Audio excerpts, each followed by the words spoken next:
برصغیر پاک و ہند تمدنی، لسانی اور مذہبی تنوع سے عبارت ہے۔ برطانوی دور حکومت میں ہندو اکثریت ہی سیاسی اور اقتصادی طور پر فوائد اور مراعات حاصل کر رہی تھی۔ گزرتے وقت کے ساتھ مسلمان اکثریت کے مفادات دنیا کے اس حصے میں انتہائی غیر محفوظ ہوتے جا رہے تھے۔ یہ حقیقت بھی روز روشن کی طرح عیاں ہوتی جا رہی تھی کہ اگر مسلم اقلیت نے خوشحالی کے راستے پر گامزن ہونا تھا تو وہ استحصالی ہندو اکثریت کی حاکمیت کے زیر اثر ممکن نہ تھا۔ وقت کی ضرورت مسلمانان ہند کے لیے ایک علیحدہ اور آزاد مادر وطن کا قیام تھا۔ یہ مقصد بالآخر بے شمار قربانیوں اور کوششوں کے بعد خاص طور پر 1947 تک کی گئی قائد اعظم کی ولولہ انگیز قیادت اور دیگر مسلمان رہنما اور زعماء کی وجہ سے حاصل ہوا۔ پاکستان کے حصول میں عظیم رہنما قائد اعظم کو اپنے رفقا کی مدد حاصل رہی، جن میں لیاقت علی خان، سردار عبدالرب نشتر، ان کی اپنی بہن محترمہ فاطمہ جناح کے علاوہ بھی ایک عظیم شخصیت تھی، ایک نوجوان صنعت کار اور سرمایہ کار جن کا نام رفیع بٹ تھا۔ گیبریل ہیدر نے کہا تھا، کامرانی اور تسلسل ان لوگوں کو حاصل ہوتا ہے جو زندگی کو الگ زاویے سے دیکھتے ہیں اور بھرپور حصہ لیتے ہیں۔ ان کے لیے ایک ساتھ ایک سال کے برابر ہوتی ہے اور ایک دن کی مساعی ابدیت تک کے حصول کے برابر ہوتی ہے۔ رفیع بٹ ان لوگوں میں سے نہیں تھے جو زندگی کو فقط ساحل سے دیکھتے ہیں، بلکہ ان کی زندگی کا مقصد طوفانوں سے کھیلنا اور رہنمائی کرنا ہوتا ہے۔ وہ درمیانے قعر دریا ناخدا بننا پسند کرتے ہیں۔ مشہور کالم نگار خالد حسن لکھتے ہیں کہ رفیع بٹ جیسے نوجوان کارکنوں کی وجہ سے پاکستان وجود میں آیا۔ قائد اعظم کی سپاہ میں ایسے سپاہی تھے جنہوں نے انہیں عظیم الشان فتح سے ہمکنار کیا۔ آگ توپوں میں نہیں بلکہ آزادی کی آگ ان کے سینوں میں شعلہ فشاں تھی، جس نے انہیں منزل سے ہمکنار کیا۔ قائد اعظم محمد علی جناح کی خوبصورت یادوں کو تازہ کرنے کے لیے جناح رفیع فاؤنڈیشن کا قیام عمل میں لایا گیا۔ آج ہم یوم پاکستان منانے کے لیے اکٹھے ہوئے ہیں۔ ہمارے ساتھ تحریک آزادی کے عظیم رہنما اور کارکن رفیع بٹ صاحب کے صاحبزادے امتیاز رفیع بٹ صاحب موجود ہیں۔ جب آپ کے والد محترم رفیع بٹ صاحب کا انتقال ہوا تو آپ کی عمر فقط 2 ماہ تھی۔ You have not seen your father. آپ نے صرف ریسرچ کرتے ہوئے ان کے بارے میں پڑھا، قائد اعظم کے ساتھ ان کے خطوط دیکھے، ان کی تصاویر دیکھیں، قائد اعظم کے ساتھ جن میٹنگز میں وہ شریک ہوئے ان میٹنگز کی تصاویر دیکھیں، تو آپ آج ان کے بارے میں کیا محسوس کرتے ہیں؟ ظہیر صاحب، جب رفیع بٹ پہ بات ہوتی ہے میرے والد پہ، تو آج میں سمجھتا ہوں کہ وہ ایک عجیب سی کہانی ہے جو 11 سال کی عمر تک تو مجھے پتہ نہیں تھا کہ میرے والد اللہ کو پیارے ہو گئے۔ سر 11 سال کی عمر پہ جب میں لارنس کالج گھوڑا گلی بورڈنگ میں گیا تو اس کے بعد واپس گھر آیا تو مجھے شک پڑا کہ بورڈنگ میں تو سب کے والد آتے ہیں ملنے اور چھوڑنے آتے ہیں، تو میرا تو والد آیا نہیں۔ تو میری والدہ مجھے کہتی تھی وہ امریکہ گیا ہوا ہے، اور 11 سال کی عمر تک میں نے باپ کو نہیں دیکھا۔ تو جب میں واپس لاہور آیا چھٹی پہ تو میں نے ابرپٹلی اپنی ماں کو پوچھا تو اس نے تب ڈسکلوز کیا کہ یور فادر ہیڈ ڈائیڈ۔ تو وہ بہت بڑا شوق تھا۔ اور میری جو گروتھ تھی، میری والدہ جو کچھ میری والد کے بارے کہتی رہتی تھی کہ وہ بڑا پروگریسو تھا، بڑا لارج ہارٹڈ تھا، بڑا انٹرپرینور تھا، قائد اعظم سے بڑا تعلق تھا اور پاکستان میں بڑا لیڈ کرتا تھا۔ جب وہ یہ کہتی تھی اور جہاں میں رہ رہا تھا اپنی والدہ کے گھر، وہ ایک مڈل کلاس کے گھر میں رہ رہا تھا، تو وہ کوئی چیز سائیکنائز نہیں کرتی تھی، تو وہ میری کنفیوژن پڑتی جاتی تھی۔ پھر میں گھر میں جب ہوتا تھا تو کئی دفعہ اوور ہیئر کرتا تھا، رشتہ داروں کو یہ کہتے کہ اگر اس کا باپ زندہ ہوتا تو آج یہ کہیں اور ہوتا، تو وہ بھی مجھے سمجھ نہیں آتی تھی کہ یہ کیا کہہ رہے کہ باپ زندہ ہوتا کہیں اور ہوتا، تو باپ کیا تھا۔ تو والدہ جب باپ کی تعریف کرتی تھی تو میں یہ سمجھتا تھا ایک عام بیوی خاوند کی تعریف کر رہی ہیں. جی تو یہ کنفیوژن تھی ٹوٹلی. سر. بہرحال جب میں 20s میں گیا تو میں نے وہی چیز فالو کی جو میری والدہ نے بتایا ہوا تھا والد کے بارے کہ he was entrepreneurial, he was progressive, he was rich man etcetera. Sir. تو میں نے بزنس کی طرف چل پڑا. دوسری چیز تھی بچپن میں ایک ایوریج جس طرح میرے دوست تھے, رشتہ دار تھے, ویسا بچہ نہیں تھا. مجھے سمجھ نہیں آ رہی تھی, کنفیوژن میں تھا کہ گھر والے, فیملی, دوست, رشتہ دار ایک ایوریج باتیں کر رہے ہیں, نوکری کی باتیں کر رہے ہیں, پڑھائی کی باتیں کر رہے ہیں, اور میں پڑھائی میں ایک ایوریج سے بھی پیچھے اسٹوڈنٹ تھا. سر.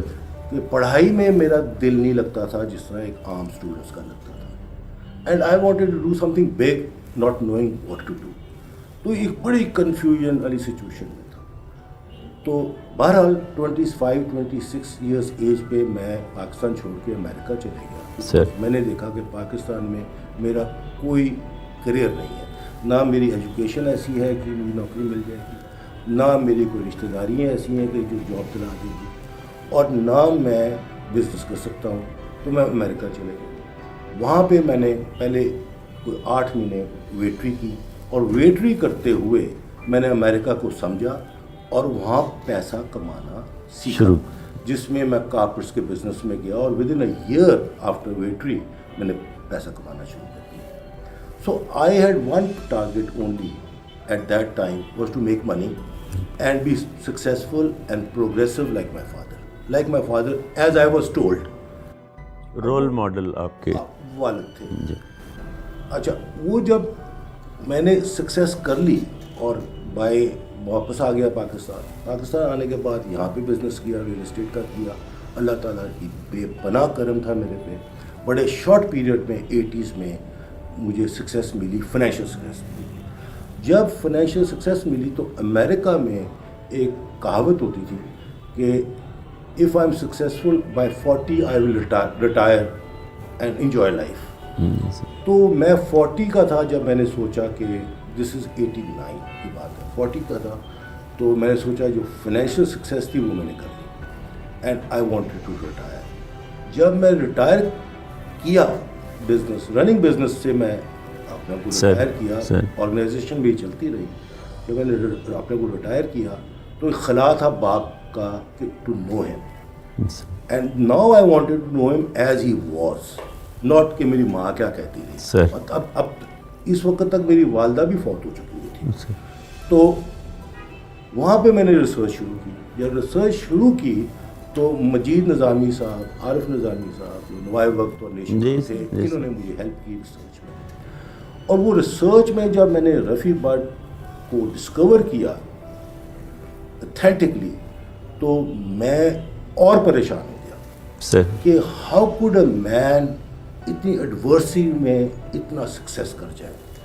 اور میں سمجھتا تھا میں نے بڑی سکسیس کر لی, بٹ جب میں رفیع بٹ سے کمپیئر کرتا تھا وہ سکسیس تھی کچھ نہیں. میں تو خالی 4 پیسوں میں سکسیس کی ہوئی تھی.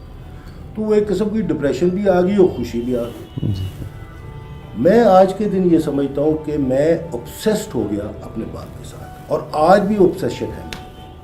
آئی ایم obsessed. میں اگر غور کروں اپنی لائف پہ تو it's all revolving around my father. Means 2 مہینے کا جب وہ فوت ہوئے تو میری والدہ باپ کے بارے بتاتی جا رہی, میں اسی ڈائریکشن میں جاتا جا رہا. اس کے بعد 40 سال تک ایک ہی ڈائریکشن میں گیا. اس کے بعد جب ریسرچ کی تو باپ کی سمجھ آئی کہ وہ قائد اعظم کے ساتھ کیا تعلق تھا, پاکستان کے ساتھ کیا تعلق تھا. تھرو رفیع بٹ ریسرچ مجھے قائد کو ڈسکور کیا. اور کالج کے زمانوں میں نے نہ پاکستان موومنٹ زیادہ غور سے پڑھی تھی, نہ قائد اعظم پہ زیادہ پڑھا تھا. I was a casual student. پڑھائی میں نے کی امریکہ جا کے آن مائی اون, سیلف ایجوکیشن کی میں نے, اور بے پناہ کی. آج میں بہت پڑھتا ہوں. تو میں نے یہ دیکھا کہ میں تو obsessed ہوں اپنے باپ کے ساتھ. اس کے بعد میری obsession ہو گئی جناح کے ساتھ, اور جناح کے ساتھ پاکستان کے ساتھ. تو this has been my total life.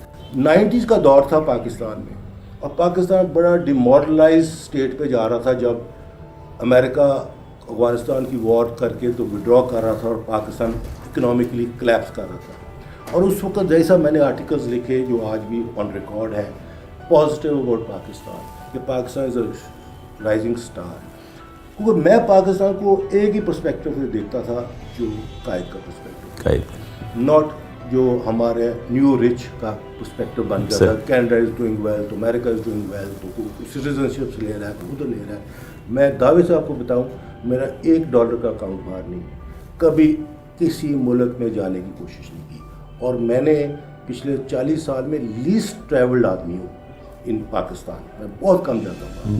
تو یہ سارا کچھ اگر میں غور کروں تو یہ باپ کی obsession تھی، تو آج بھی وہ obsession ہے۔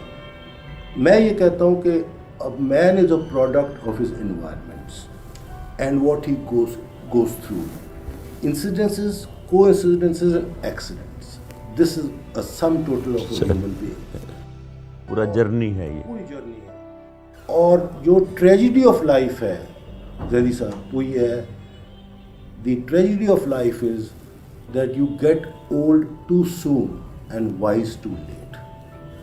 ابھی بھی سمجھ نہیں آ رہی کہ یہ obsession جو رفیع بٹ کا ہے یہ کہاں لے کر جائے گا، ریئلی آئی ڈونٹ انڈرسٹینڈ۔ آج بھی آپ اور میں رفیع بٹ کے پہ ڈاکومنٹری بنوا رہے ہیں، life and Times of Rafi but, جو 40 اور 40 کا ایرا کو کور کرے گا، پاکستان موومنٹ کو کور کرے گا۔